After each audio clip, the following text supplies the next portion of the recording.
Hay algo que no falla, la naturaleza no puede de fallar. Matarazzo cuando él hablaba de Albania, Claro. que era una fábrica de juguetes que vino el golpe de Estado en el 55 Sí. y le obligó a cerrar a Matarazzo los juguetes más impresionantes de hojalata de la década del 40-50. A mí, pues me gusta coleccionar, anda a conseguirlos hoy, ¿no? Y le obligaron a cerrar porque la Fundación Eva Perón repartía muchos de esos juguetes y se reconvirtió en los fideos Matarazzo. No conocía esta, yo tampoco, historia. Muy buena. Mirá vos, no la Póngala en conocí. el curso ese que da. Sí. Bueno, lo voy a sumar. Fabricábamos aviones, fabricábamos los autos justicialistas. Éramos el quinto país del mundo que fabricaba autos en el momento eso, en el año 52. Tanques. Tanques. Estaba el rastrojero Los diésel, aviones que hoy le compramos a Brasil, ¿cómo se llama? Embraer. Sí. Los técnicos de Argentina, de la fábrica de aviones de Córdoba, fueron los que fueron a capacitar a los brasileños para empezar su propia fábrica de aviones. A alguien le molesta esto, ¿no? Bueno, vos sabés que en una de las exhibiciones que se hacen de los autos justicialistas, ¿no? El Club IAME, que aparte le mando un abrazo a los del Club IAME, mostraban que cuando se cierra IAME, que es la Instituto de Mecánica del Estado, es por una orden, no, cuando se deja de fabricar el rastrojero y se cierra IAME, es por una orden de Martínez de Hoz, Ford. en aquel momento, para que Martínez de Hoz, antes de ser ministro de Economía, era director de Ford Motor Argentina. Claro.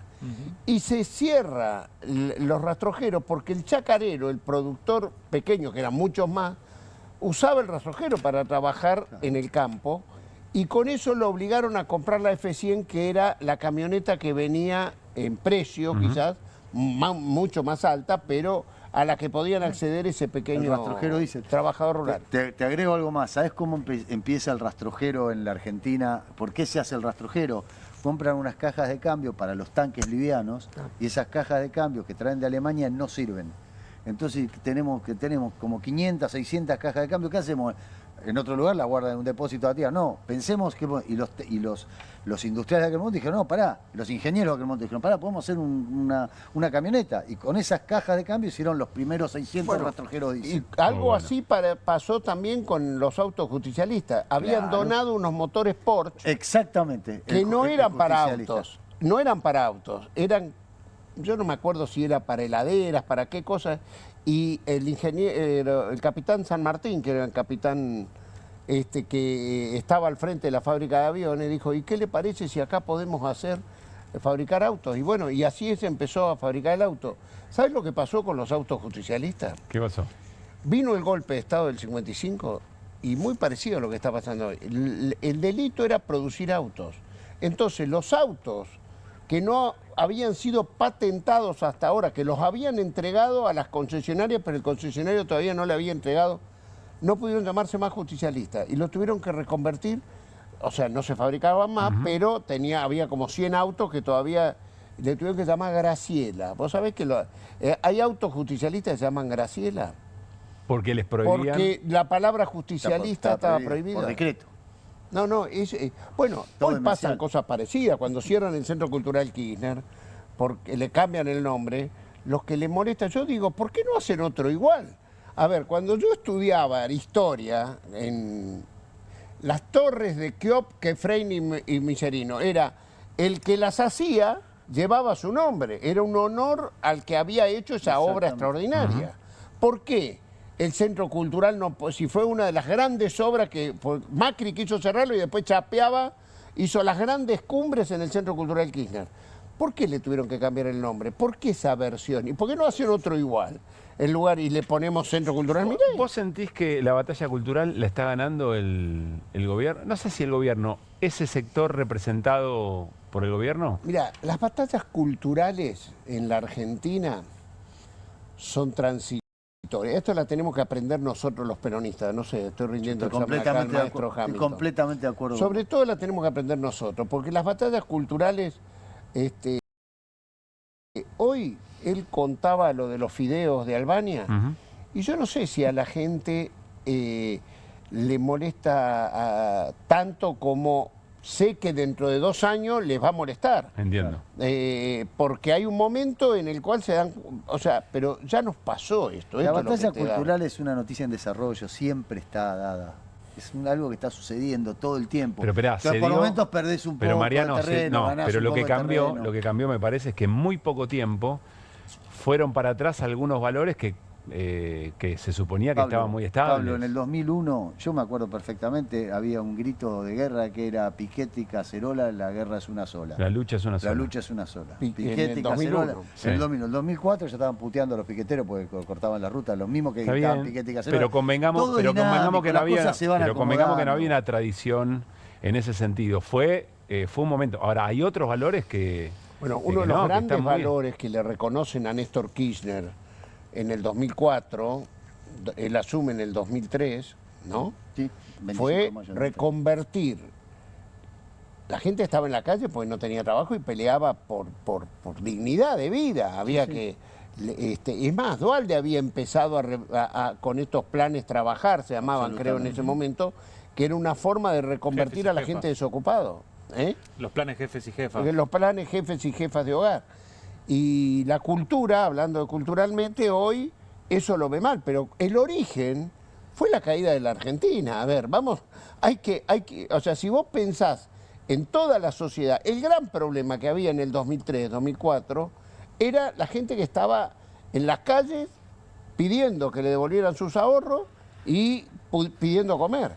Yo me acuerdo que había un censo que hace la Universidad General Sarmiento y la Universidad de Lanús, universidades del conurbano, sobre quiénes eran los que ingresaban a la ciudad de Buenos Aires para hurgar en los residuos. Ahí lo conocí a Grabois, tenía 18 años. Él, yo era legislador de la ciudad. Vos sabés que había 122.000 personas, familias, pues eran familias, porque venía con la mujer y con el hijo, o la madre y los hijos, si no tenía jefe de hogar, varón, 122.000 familias o personas que hurgaban en los residuos un método de subsistencia de vida. El promedio de cirujeo de la ciudad de Buenos Aires eran 5.000 personas. En ese momento, y lo extraordinario de ese censo de estas dos universidades, era que decían los oficios que tenían estos 122.000 que venían, sobre todo en el tren blanco, se le llamaba así, era un tren que venía de José León Suárez hacia la ciudad de Buenos Aires, que el propio le había hecho para que ingresen los carros, o sea, por eso tomaban ese tren. Eran primero obreros de la construcción, los que se habían quedado sin trabajo, que tenía mucho que ver con cuando llueve no se trabaja, ¿viste? Y se había caído la construcción. El segundo eran textiles y el tercero eran gastronómicos. ¿Sabes cómo está pasando hoy parecido a eso? Sí, además, ¿ustedes se acuerdan cuando la Argentina que descubrimos en el 2001, esto, por eso, pre-Kirchner, no Duhalde, Chiche Duhalde yendo a Tucumán con los chicos con las panzas infladas? Barbarita se llamaba una... ¿Se acuerdan de eso? Porque parece como que uno vivió, esto ocurrió hace 250 años. Déjame preguntarte, ahora te voy a preguntar si crees que la Corte la va a proscribir a Cristina. Espera, que te pero quiero quedarme acá, porque yo entiendo recuperar al peronismo desde sus logros más importantes, incluso el último tiempo. Déjame preguntarte, ¿sentís que el peronismo ahora está a la altura? ¿Es un momento en el peronismo está a la altura de una confrontación de ideas con el actual gobierno, de construcción de programa, de construcción de una alternativa, de buena interpelación respecto a la sociedad? Ya, yo siento que el peronismo se está reorganizando. Siento que es difícil, perdimos las elecciones y tuvimos que reordenarnos o empezar a reordenarnos, todavía no ha terminado eso, pero yo siento que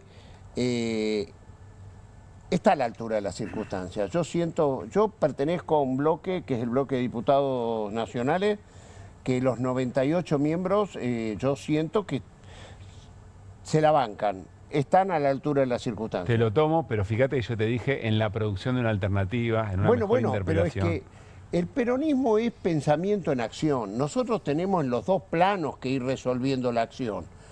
Las discusiones de los liderazgos, el no tirar por la ventana, nos necesitamos todos, no falta, no sobra nadie, y en el medio tenés que ir accionando. Entonces, es verdad, hoy somos 5 gobiernos provinciales, 5, ¿no?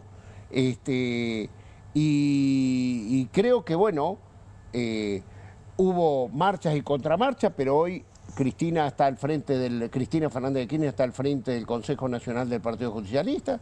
Yo tenía una visión distinta, pero la cuestión sucedió y ya ahora creo que la clave de los gobernadores, los diputados, los senadores, creo que, como digo, el pensamiento en acción está tratando de resurgir. Y hoy ningún analista político deja de ver que el peronismo sigue siendo alternativa política.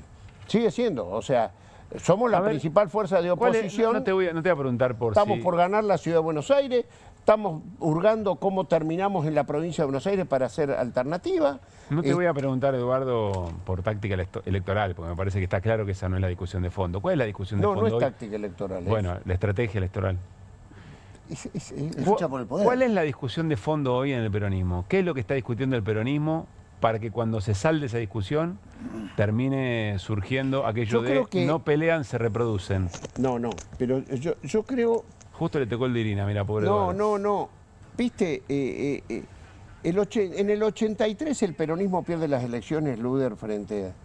En el 85 fue esta discusión que estamos teniendo hoy. Yo siento tan parecido el 85, el cómo seguimos, el cómo la reconstrucción. Cómo nos relacionamos con la sociedad frente a las nuevas demandas de la sociedad.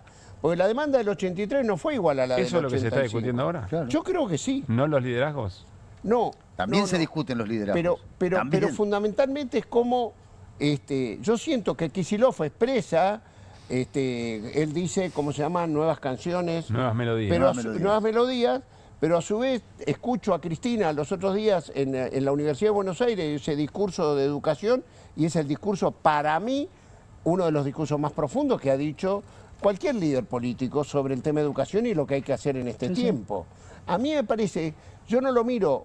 Está claro que la discusión no es programática. Bueno, pero vos me hablaste de lo programático. No, pero te estoy preguntando, te pregunté qué es lo que se está discutiendo de fondo. Programático no es. Bueno, pero en el 85 cuando se discutía Cafiero o Menem, se discutían líderes también, porque los liderazgos son también los que después devienen en la acción política. O sea, hoy estás discutiendo liderazgo. Yo creo que el liderazgo no se está discutiendo, pero en términos bastante yo igual creo, bastante razonables para lo que podría llegar a ser el peronismo, bastante razonables, porque fíjate que no hay ruptura, no hay garrochas que saltan de un lado para otro, por lo menos en diputados. Pablo, y los líderes principales no está ocurriendo esto. Yo siento que por encima, es verdad, que por encima de las burbujas que mediáticas, siento que en la unidad está nuestra fortaleza. Yo no creo en las rupturas, lo digo francamente. No lo creo y milito. Los otros días tuiteé cuando vi que encontraron a la luz pública en la legislatura de la provincia de Buenos Aires. Sí, sacan sucedieron cosas que vinculaban la unidad. Felicito a Verónica Magario, todo mi respeto, porque en esas conductas está al menos mi valoración. ¿Viste? Yo no soy de los que creen que en la trinchera está a mí no me parece bien. Hoy creo que el que tenemos enfrente es Milei, no el compañero con el cual compartimos nuestra vida política en los últimos 30 años. Sí. Yo no lo creo eso. ¿Te enoja cuando escuchás declaraciones muy, muy fuertes? Me enojo y como no me callo... También me pasa como con el juego de la Oca, retroceda 60 casilleros y después vuelvo porque no me callo. Y vuelvo y soy molesto, pero molesto para los dos. Sí, bueno, pero a esta edad. Y no te referís a declaraciones... Mariano.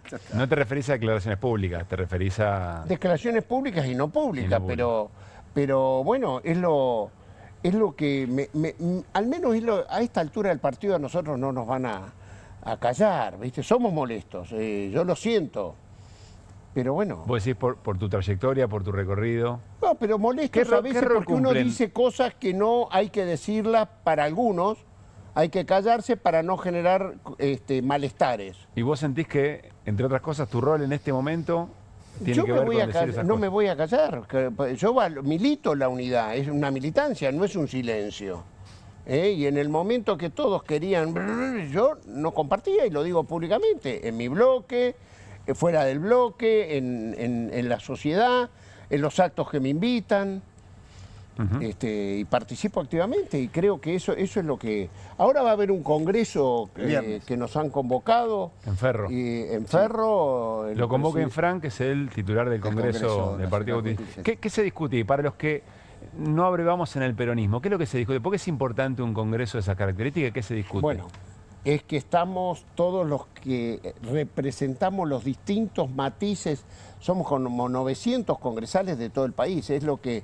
En la etapa que el radicalismo era un partido muy fuerte, la fortaleza estaba en lo que nosotros le denominamos el Congreso Nacional Justicialista, ellos le hablaban el Congreso... la Convención Nacional. La Convención Nacional. Bueno, vaya que sea, si fuera importante, la de Gualeguaychú, que es la que termina de fundir ahí gana más radicalismo y con el unirse PRO. con el PRO. Ahí se decide... Fundirse en el sentido literal de la Yo palabra. lo dije también, pero te escuchaba. Fundirse en el sentido Yo literal. lo dije y cuando te lo escuchaba me sonó raro. Y pero está entonces, bien. como un Congreso Nacional del Partido Justicialista hay mucha militancia, desde La Quiaca a Tierra del Fuego, y el que levanta la mano habla, yo tengo pensado hablar.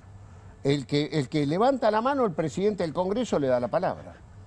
Y yo creo que lo rico sería que haya muchos expositores y que no vengamos enroscados, que digamos lo que sentimos. Y ojalá la unidad sea la bandera que triunfe en ese Congreso. Y es que va a muy ser el viernes importante que las viene. presencias. O sea, ¿Quién legitima? claro, es muy importante eso, por eso lo que dice Eduardo es trascendente. Ojalá lo que tendría que suceder si estuviéramos avanzando hacia una situación de unidad es que ahí deberían estar todos los líderes y todos los representantes de todos los espacios. Y cuando digo de todos los espacios, incluso la presidenta del Partido Justicialista. Aparte, discúlpenme. Que no se sabe voy a si va- tener- no se sabe sí, va a todavía. si- Voy a tener el orgullo de saludar a Gildo Infran, que es el presidente del Congreso Nacional del Partido Justicialista, que acaba de la semana pasada de triunfar en Clorinda por el 80% de los votos, y toda la oposición estuvo en un solo, hicieron un solo lema o una sola lista, La unidad, y la eran Unión blancos Democrática. y verdes, digamos. La ¿no? Unión Democrática era. Exactamente. Y nadie salió a decir que 80% de los votos, Gildo Infran. Déjame, yo Clorinda. insisto que te quiero preguntar sobre la Corte y lo que puede pasar con Cristina. Esta foto con la que la producción insiste incansablemente que Qué tenés... linda foto.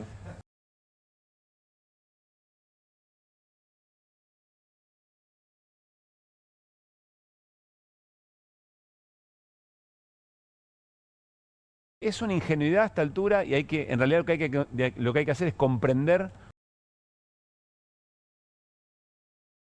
un poco mejor que lo que se discute, o efectivamente es un alelo legítimo de quienes militan al kirchnerismo. Esa foto es el anhelo del 90% de Unión por la Patria, mucho más que el justicialismo. Yo creo que es un gran anhelo.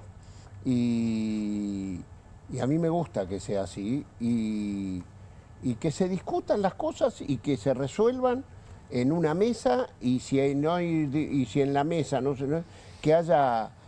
que se expresen las diferencias dentro de el mismo espacio político común. ¿La Corte crees que va a proscribir a Cristina? Bueno, yo no creo, porque creo en la inocencia de Cristina Fernández de Kirchner. Quiero decir, en la causa vialidad, si me permiten 3 minutos, en la causa vialidad, el juez Ercolini, que es el juez de primera instancia, es el mismo juez que en el año 2008 desestima esa misma denuncia y dice que no corresponde que él la juzgue y la manda a la provincia de Santa Cruz, porque decía que era una causa de justicia provincial. La justicia provincial la sobreseyó a los acusados en primera instancia, en segunda instancia y el superior tribunal. Cerró la causa, cosa juzgada. ¿Qué pasó en el año 2016? Cambia el gobierno, asume Mauricio Macri, y en Vialidad Nacional ponen a Iguacel, ¿no? Javier Iguacel. Javier Iguacel, que manda a un grupo de técnicos de vialidad a hacer una pericia sobre las obras realizadas específicamente por Lázaro Báez. El informe técnico, todo lo que estoy diciendo lo pueden hurgar en el expediente. El informe técnico de los peritos fue que las obras fueron realizadas, que fueron ejecutadas y que no tenían sobreprecio. Ese es el informe que figura en la propia auditoría de Javier Iguacel. Sí. Increíblemente, el juez Ercolini toma eso y decide reabrir la causa, una cosa increíble. Ercolini, cambiando todos los principios del derecho, que es la cosa juzgada, falla en primera instancia y la condena. Tiene Cristina después, en segunda instancia, creo que le toca a Bruglia y Bertuzzi, y no me acuerdo del tercer juez, que tienen inquina especial con Cristina Fernández de Kirchner. O por lo menos una amistad manifiesta y vamos con Macri. al tribunal oral, la mandan al tribunal oral. En el tribunal oral, que integra el juez Rodríguez Uriburu, creo que se llamaba, Jiménez Uriburu, y el fiscal Luciani, resulta que en el medio del debate del tribunal oral aparece que jugaban al fútbol en el mismo lugar donde tiene su casa Mauricio Macri, que dicen en la Quinta de los Abrojos, el domicilio particular de Macri, que dicen que es una de las canchas de fútbol de mejor césped. Por eso todos quieren ir a jugar allí, aparte seguramente por el dueño. Seguros por el casa. Césped. Las dos cosas. Rueda muy bien Dicen la que a pelota. los que les gusta el fútbol Sí. es un césped especial, que bueno. Lo cierto es que, mirá, a Lula, la Corte Suprema de Justicia de Brasil le saca todas las condenas porque descubren que el juez conversaba con el fiscal durante el proceso. Exactamente esto pasó en la causa de vialidad y encima, en medio, antes de que salga la sentencia, el juez Jiménez Uriburu se saca una foto con un mate que tenía el lema de Liverpool, que era el nombre del equipo que jugaba, como riéndosenos en la cara. Todo eso debería ser anulado. Ahora, yo te Pero escucho. hay una pregunta que me gustaría que... Espera que termino. ¿Y después quién le toca en la casación penal a Cristina? Hornos y Borinsky. Digo porque las sentencias que tienen que mirar, que son los jueces que iban a jugar al pádel, a la casa, a la Quinta de Olivos, reconocido por ello, y que encima después iban a la Casa Rosada en vísperas de fallos que al otro día salían en los medios condenando a Cristina Kirchner. Todo eso fue comprobado. Creo que la Corte Suprema de Justicia tiene motivos más que suficientes para analizar este tema y, por supuesto, para desestimar la condena. Yo lo digo, todo lo que digo es público, no es que estoy inventando cosas. Mariano. No, que es curioso cómo vos construís, no vos, en general cómo se construye la pregunta sobre la situación judicial de Cristina. O sea, se pregunta si va a ser proscripta antes de las elecciones o después de las elecciones. No se pregunta, che, ¿la Corte puede revertir el fallo? Porque no, pero está bien. Pero ese era mi increíble agregado, eso. Eduardo. Claro. Completo, tomo lo que dice Mariano y te pregunto lo último, Eduardo, porque expusiste todas las alternativas de la causa, tanto en lo que tiene que ver con la causa propiamente dicha, con quienes impartieron, entre comillas, justicia respecto de la situación. Está bien.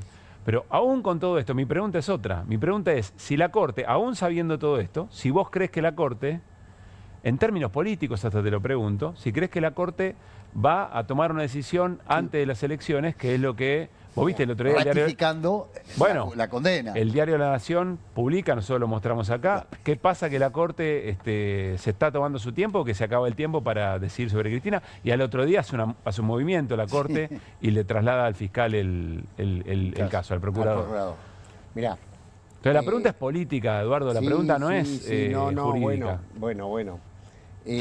Yo primero soy abogado y quiero decir que todo abogado aspira a realizar el valor justicia. Si yo no creyera en la justicia, le diría a Cristina Kirchner, no, hacela de Pepín Rodríguez Simón y profugate, cosa que ella no quiso hacer, no lo hizo y hasta el día de hoy está derecho. Entonces, yo quiero creer que la Corte Suprema de Justicia hay 18, creo, quejas de distintos actores que va a mirar esas quejas. Es verdad que le dio vista al procurador. Hay algunos que están acostumbrados que de las tapas de los diarios condicionan a los jueces para que lleven adelante lo que ellos quieren. Bueno, es la Corte Suprema de Justicia. Es esta Corte Suprema de Justicia. Está bien, Eduardo.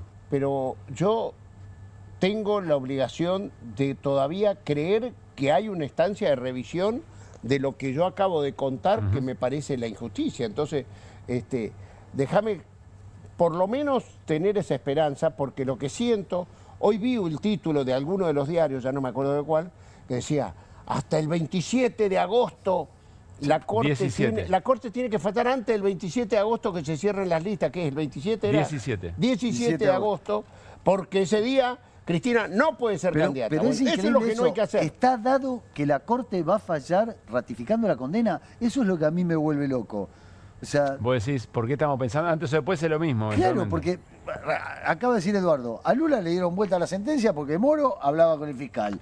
Se descubrió, Moro hablaba, la Corte dijo, esto no está... No solo hablaban, jugaban en el mismo equipo acá. Acá tuvieron que investigar. Acá Luciani y Jiménez Uriburu jugaban en el mismo equipo. Eduardo, gracias por haber venido, que se repita. No, por favor. Y el próximo micrófono va a estar más ajustado.